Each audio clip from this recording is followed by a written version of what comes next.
नमस्कार दोस्तों, एक बार फिर से आप सभी का आपके अपने चैनल विकास ई न्यूज़ पर बहुत बहुत स्वागत है। दोस्तों, बैंक की तैयारी करने वाले अभ्यर्थियों के लिए एक बहुत ही अच्छी खबर है, एक गुड न्यूज़ है।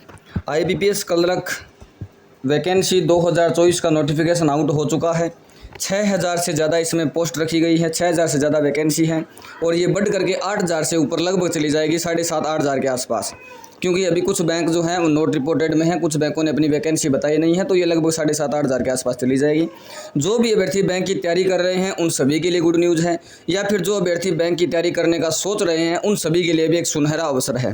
पूरा नोटिफिकेशन इस वीडियो में आपको दिखा देता हूँ कि किस प्रकार से पेपर आता है, किस प्रकार से आप बैंक की तैयारी कर सकते हैं, किस प्रकार से आप बैंक में जॉब पा सकते हैं। क्लर्क की जॉब पाना बैंक में ज़्यादा मुश्किल काम नहीं है, आसान सा काम है। बस आपको रेगुलरली पढ़ाई करनी पड़ेगी। इसमें आपका एक प्री पेपर होता है, एक मेन पेपर होता है। क्या क्या सब्जेक्ट आता है वो सारी बातें इस वीडियो में करूँगा। कौन से सब्जेक्ट आते हैं, कितने क्वेश्चन आते हैं, कितना आपको समय मिलेगा, कैसे पेपर होगा, कहाँ पर पेपर होगा, वो सारी बातें आपको इस वीडियो में जानने को मिलेगी। वीडियो कंप्लीट देखिए, कहीं पर भी स्किप मत करिएगा। सबसे पहले जो भी चैनल पर पहली बार आए हैं, वीडियो पहली बार देख रहे हैं, जिन्होंने चैनल को अभी तक सब्सक्राइब नहीं किया वो चैनल को सब्सक्राइब कर दीजिए और बेल आइकन को प्रेस कर दीजिएगा और वीडियो को लाइक कर दीजिएगा। नोटिफिकेशन का पहला पेज आपके सामने है, ये रहा। इसमें आपका जो फॉर्म है वो 1 जुलाई मतलब आज से शुरू हो चुका है और 21 जुलाई तक आपके फॉर्म चलेंगे। फॉर्म भरने की लास्ट डेट जो रहेगी 21 जुलाई रहेगी। पेमेंट करने का भी ये जो डेट शुरू होने की वो लास्ट डेट है, इसके बीच में आपको फॉर्म भरने का पेमेंट करना है। कितना पेमेंट लगेगा वो भी मैं आपको बताऊँगा आगे। प्री एक ट्रेनिंग एग्जाम होता है SC ST OBC कैंडिडेट के लिए, तो वो आपका 12 अगस्त से लेकर 17 अगस्त मतलब 5 या 7 दिन ट्रेनिंग एग्जाम चलेगा। अगर आप फॉर्म भरते समय ट्रेनिंग वाला ऑप्शन यस कर देते हैं तो आपको जैसा आपका एग्जाम होता है वैसे सेम टू सेम एक ट्रेनिंग करवाई जाएगी। मतलब आपको वहाँ बिठा करके सिखाया जाएगा कि कैसा पेपर आता है, कैसे अटैम्प्ट करना है, स्कोर आपका कितना बना है, वो सारा दिखाया जाएगा। वो ट्रेनिंग होता है। कॉल लेटर आ जाएगा फॉर्म भरने का अगस्त में, एग्ज़ाम भी आपका अगस्त में हो जाएगा। फिर रिजल्ट इसका सितंबर में आ जाएगा और फिर उसके बाद मेंस का कॉल लेटर आएगा सितंबर या अक्टूबर के शुरुआत में या सितंबर के लास्ट में, और फिर मेन का एग्ज़ाम होगा अक्टूबर 2024 में। और उसके बाद जो फाइनल रिजल्ट आता है वो आपका 1 अप्रैल को आता है। 1 अप्रैल 2025 को यहाँ फाइनल रिजल्ट आएगा, जिसमें आपको पता चलेगा कि आप क्लर्क के लिए फाइनली सिलेक्टेड हो गए हैं कि नहीं हो गए। उसके बाद मैं आगे चलता हूँ और यहाँ से थोड़ा समय पूरी PDF मतलब अगर आप देखेंगे इसको पढ़ सकते हैं आप, ये टेलीग्राम से आपको प्राप्त हो जाएगी, लेकिन पढ़ने की जरूरत नहीं है। मैं आपको इंपॉर्टेंट बातें, जो ज़रूरी बातें, आपकी काम की बातें हैं, जो भी एक बैंकिंग एस्पिरेंट के लिए ज़रूरी होता है वो बता देता हूँ। ये है प्री एग्जाम का स्ट्रक्चर। पहले प्री एग्जाम होगा, उसके बाद मेन होगा। प्री एग्जाम में आपके पास 3 सब्जेक्ट आएंगे, एक तो इंग्लिश आएगा, एक न्यूमेरिकल एबिलिटी मतलब मैथ आएगा, और एक आएगा रीजनिंग एबिलिटी। इंग्लिश तो इंग्लिश में रहेगा, और ये जो 2 सब्जेक्ट हैं वो आप जो भी आपकी लोकल लैंग्वेज है या फिर जिस स्टेट से आप भर रहे हो उस स्टेट की जो लोकल लैंग्वेज है उस लैंग्वेज में ये दोनों यहाँ पर रहने वाले हैं। इंग्लिश के 30 क्वेश्चन देखने को मिलेंगे, रीजनिंग मैथ के और रीजनिंग के 35 क्वेश्चन, इस प्रकार से टोटल 100 क्वेश्चन आ जाते हैं। और ये 30, 35 और 35 100 नंबर का पेपर हो जाता है।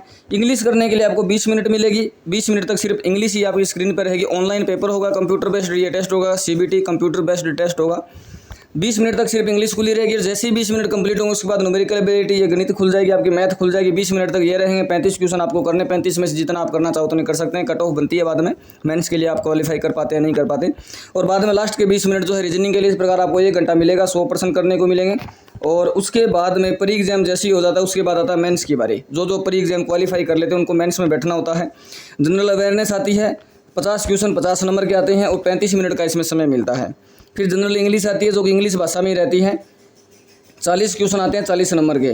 फिर रीजनिंग और कंप्यूटर एप्टीट्यूड आता है, उसमें 50 क्वेश्चन 60 नंबर के आते हैं। और क्वांटिटी एप्टीट्यूड आता है, मतलब गणित आती है, 50 क्वेश्चन 50 नंबर के। इस प्रकार से टोटल 190 क्वेश्चन आपके 200 नंबर में डिवाइड हो जाते हैं। इस हिसाब से आपका जो पेपर है वो मेंस होता है। टोटल 160 मिनट का समय आपको मिलता है। 160 मिनट आप देख सकते हो कितना समय हो रहा है। अगर आप 120 मिनट मानोगे तो 2 घंटे तो हो गए, ऊपर 40 मिनट और है, 2 घंटे 40 मिनट का समय आपको यहाँ इस पेपर में मिलता है। अब यदि बात करें कि पेपर कौन से स्टेट से आप भरोगे तो किस लैंग्वेज में रहेगा। यदि आप अंडमान निकोबार से भरते हो तो हिंदी इंग्लिश में पेपर रहेगा। इंग्लिश वाली लैंग्वेज इंग्लिश में रहेगी। मैथ और रीजनिंग जो है वो हिंदी और इंग्लिश में आपके सामने शो होगा। दादरा नगर हवेली से अगर पेपर भरते हो, दादरा नगर हवेली एंड दमनदीप यहाँ से भरते हो तो इंग्लिश में पेपर रहेगा, हिंदी में रहेगा, गुजराती, मराठी एंड कोंकणी, यहाँ से आपकी सारी भाषाएं आ जाएगी। जो आप भाषा चूज़ करोगे उसी भाषा में आपके सामने पेपर खुलेगा। गोवा से करोगे तो गोवा में हिंदी, इंग्लिश और कोंकणी ये भाषा रहेगी। अगर आप कोंकणी सेलेक्ट करोगे तो वो पूरे के पूरे क्वेश्चन कोंकणी भाषा में है, उनको चेंज भी आप कर सकते हो पेपर चलने के दौरान। या हिंदी सेलेक्ट करोगे तो हिंदी में रहेंगे, हिंदी इंग्लिश तो सेम ही रहेगा। ये स्टेट वाइज मैंने लैंग्वेज आपको बता दी है, अलग अलग स्टेट की अलग अलग लैंग्वेज है। PDF में आप देखो पता आपको चल जाएगा। इसको थोड़ा सा आगे और स्क्रॉल मैं करता हूँ, और स्क्रॉल करते करते देखते हैं आगे। प्री और मेन का तो मैंने स्ट्रक्चर आपको बता दिया, कौन से क्वेश्चन आते हैं, कितने नंबर के आते हैं। अब जो है इसमें जो आपका स्टेट है उस स्टेट से यदि आप फॉर्म भर देते हैं, जो आपका राज्य है उस राज्य से भर देते हैं, तो आपको कहीं भी कोई इश्यू नहीं आता, क्योंकि उस राज्य की जो भाषा है वो आपको अच्छे तरीके से आती है। यदि आप दूसरे राज्य से फॉर्म भर देते हैं तो उस राज्य की जो भाषा है वो भाषा, उस भाषा का ज्ञान आपको होना ज़रूरी है। आपने यदि 10वीं 12वीं में भाषा पढ़ी है तब तो आपसे कोई पूछता नहीं। और यदि जैसे आप हो राजस्थान से, आपकी भाषा हिंदी है, आपने 10वीं में हिंदी पढ़ रखी है, लेकिन वहाँ पर गुजराती है भाषा, तो उस गुजराती के लिए आपका एक छोटा सा टेस्ट होता है, वो गुजराती में पास कर लेते हो तो थोड़ा सा आपको भाषा का टेस्ट भी वहाँ देना होता है। उसके बाद थोड़ा सा इसको और स्क्रॉल करते जाते हैं, ये वैकेंसी आपको देखने को मिलेगी। हम एक स्टेट में आपको दिखा देता हूँ, स्टेट वाइज देखिए मैं चलता हूँ सीधा ही। एक काम करते हैं, राजस्थान स्टेट पर ही हम चलते हैं, राजस्थान में, या फिर हम गुजरात स्टेट में देख लेते हैं। देखिए गुजरात, हरियाणा देख लेते हैं, क्योंकि हरियाणा वाला जो पेज है वो बिल्कुल सही है। हरियाणा में देखिए 11 या 10 बैंक है ये। इन बैंकों की अलग अलग कैटेगरी वाइज वैकेंसी, जैसे बैंक ऑफ बड़ौदा ने अभी तक वैकेंसी बताई नहीं है। बैंक ऑफ इंडिया की SC कैटेगरी में हरियाणा में 1 वैकेंसी है, ST की 0 है, इसकी 1 है, OBC की, EWS की 0 है, जनरल की 4 है, टोटल जो है 6 वैकेंसी हो गई। इस प्रकार से यदि टोटल देखें तो हरियाणा में OBC की 49 वैकेंसी, ये 36 वैकेंसी, ST की 0 वैकेंसी, EWS की 18 वैकेंसी, जनरल की 87, टोटल जो हो रही है वो 190 वैकेंसी हरियाणा में निकल के आई है। हरियाणा राज्य में 190 वैकेंसी है, 190 सीटें हैं। और कुछ जो नोट रिपोर्टेड हैं वहाँ पर भी सीटें आएंगी 5-7 इस प्रकार से। और ये वैकेंसी का स्ट्रक्चर आ गया इस प्रकार से। यदि हम राजस्थान देखने की कोशिश करें, राजस्थान वाला भी मैं एक बार आपको दिखा देता हूँ। नागालैंड आ गया, उड़ीसा आ गया, पंजाब आ गया, S और TPQR कहाँ चला गया, S से पहले ये रहा राजस्थान में बात करें तो ये बैंक तो वो सेम टू सेम ही है। इन्होंने कुछ नोट रिपोर्टेड में है बैंक। और SC कैटेगरी में 33 वैकेंसी राजस्थान में, ST में 26, OBC में 40, EWS में 20, जनरल में 86, और टोटल जो है 205 वैकेंसी निकल के आई है राजस्थान में। उसके बाद आगे और स्क्रॉल करते हैं, ये वैकेंसी का स्ट्रक्चर भी मैंने आपको बता दिया। ये आपके एग्ज़ाम के सेंटर हैं। जैसे आप राजस्थान से अगर फॉर्म लगाते हो तो मैं आपको एक बार दिखा देता हूँ। राजस्थान से आप फॉर्म लगाओगे तो आपका जो पहला पेपर होगा वो आप अजमेर लगा सकते हो, बीकानेर, भरतपुर, हनुमानगढ़, जयपुर, जोधपुर, कोटा, सीकर, उदयपुर यहाँ लगा सकते हो। लेकिन प्री पेपर पास होने के बाद जब आपका मेन पेपर होगा तो फॉर्म भरते समय ही सेंटर आते हैं। जयपुर, जोधपुर, उदयपुर 3 ही सेंटर आएंगे आपके सामने मेंस के लिए। इन तीनों जगहों में से एक जगह आपको मेंस का पेपर लगाना है और एक जगह पर ही आपका मेंस का पेपर होगा।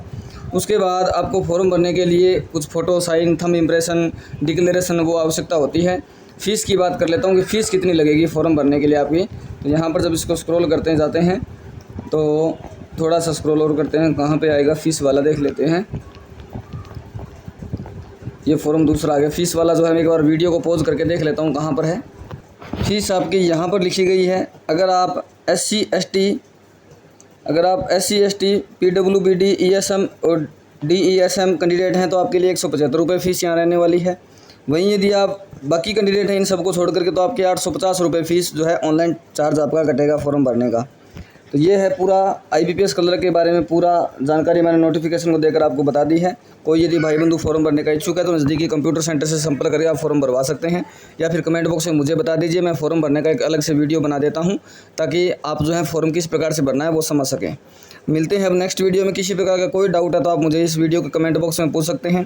तैयारी कैसे करनी है मैथ के लिए, तैयारी आपको टॉपिक वाइज जो भी आपके मैथ का सिलेबस है वो आप एक बार मुझे कमेंट बॉक्स में बता दीजिएगा। मैं फिर आपको नेक्स्ट वीडियो में क्या क्या सिलेबस रीजनिंग का है, क्या मैथ का है, क्या इंग्लिश का है, उस सिलेबस का एक अलग से सेपरेट वीडियो मैं बना दूंगा। ठीक है, मिलते हैं नेक्स्ट वीडियो में नई अपडेट के साथ। बहुत बहुत धन्यवाद। जय हिंद, जय भारत।